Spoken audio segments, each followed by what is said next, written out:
Welcome to all Indian recipe channel Tamil. இன்றைக்கி நம்ம சேனலில் நாம் பார்க்க போகிறது ஒரு ஃபிஷ் கட்லெட் தான். வாங்க ஃப்ரெண்ட்ஸ், இதை எப்படி செய்கிறதுன்னு பார்க்கலாம். முதல்ல இதுக்கு தேவையானது முள் இல்லாத மீனாக பார்த்து வாங்கிக்கோங்க. நான் இன்றைக்கி டூனா ஃபிஷ் யூஸ் பண்ணி செய்கிறேன். நீங்கள் வஞ்சர மீன் வச்சு கூட யூஸ் பண்ணி செய்யலாம். இதுக்கு கொஞ்சமாக உப்பு, கொஞ்சம் மஞ்சத்தூள் போட்டு கலந்துக்கோங்க. வேறு எந்த மசாலாவும் இதில் போடணும்னு தேவையில்லை.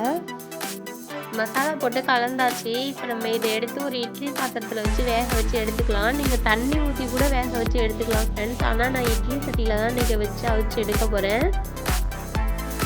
நான் நடுவில் இருக்கிற கொத்தில் யூஸ் பண்ணி செஞ்சுருக்கேன். நீங்கள் ஃபஸ்ட்டு மேலே இருக்கிற கொத்தில் வச்சுக்கோங்க. அப்போ தான் நமக்கு தண்ணி வந்து அதில் கீழே நிற்காமல் இருக்கும். அவ்வளோதான், கலந்துக்கிட்டாச்சு. இந்த மீனை எடுத்து இப்போ ஒவ்வொன்றா இதில் வச்சிடலாம். இந்த 5லேருந்து ஒரு 6 நிமிஷம் நீங்கள் வேக வச்சிங்கன்னா கரெக்டாக இருக்கும். அதுக்கு மேலே வேக வச்சு இல்லை. இப்போ நம்ம பாத்திரத்தை வச்சு மூடிடலாம்.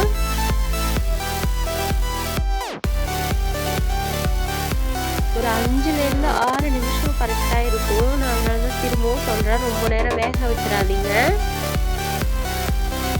அவ்வளோதான், மீன் வெந்துருச்சு. இதை நம்ம வேறு பாத்திரத்துக்கு எடுத்து மாற்றிக்கலாம்.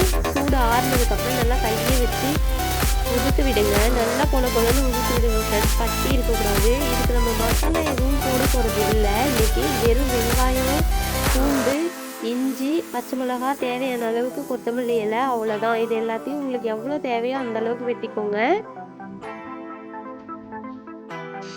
எல்லாத்தையும் ஒன்றா சேர்ந்து கலந்துக்கலாம். ஏற்கனவே நம்ம மீனில் உப்பு போட்டு வேக வச்சுருக்கோம். அதனால நம்மளுக்கு அதிகமாக மீனுக்கு உப்பு போடணும்னு தேவையில்லை.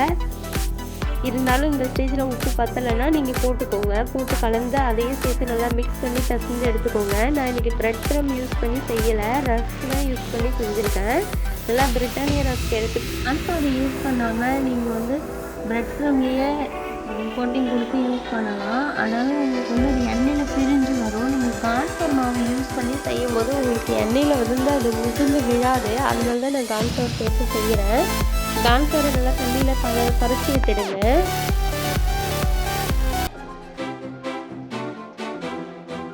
கடாயை அடுப்பில் வச்சுக்கலாம். நல்லா மீடியம் ஃப்ளேமில் வச்சு செய்யுங்க. ரொம்ப எண்ணெயை காய்ச்சாதீங்க, இப்போ கருகி போயிடும்.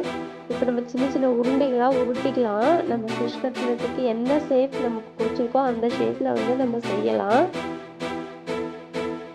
நான் வந்து நீல வாக்கில் செஞ்சு வச்சுருக்கேன். நீங்கள் ஹார்ட் ஷேப்பில் கூட பண்ணலாம், இல்லை ரவுண்டு ஷேப்பில் கூட செய்யலாம். கட்லெட் உங்களுக்கு எந்த ஷேப்பில் பிடிக்குமோ அந்த ஷேப்பில் நீங்கள் உருட்டி வச்சுக்கோங்க. இதை ஃபஸ்ட்டு சின்ன சின்ன உருண்டைகளாக உருட்டி வச்சுக்கலாம். நீல வாக்கில் உருட்டியிருக்கேன் நான்.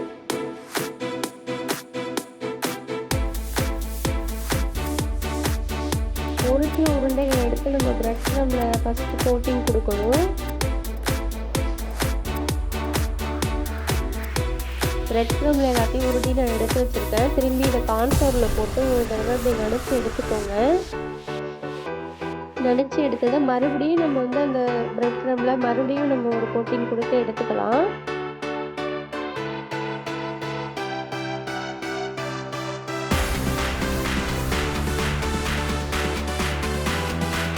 ஆயில் சூடாகிடுச்சு. இப்போ நம்ம ஆயிலில் போட்டு பொரித்து எடுத்துக்கலாம். இந்த வீடியோ பிடிச்சிருந்தா ஷேர் பண்ணுங்கள், சப்ஸ்கிரைப் பண்ணுங்கள், கமெண்ட் பண்ணுங்கள். தேங்க்யூ.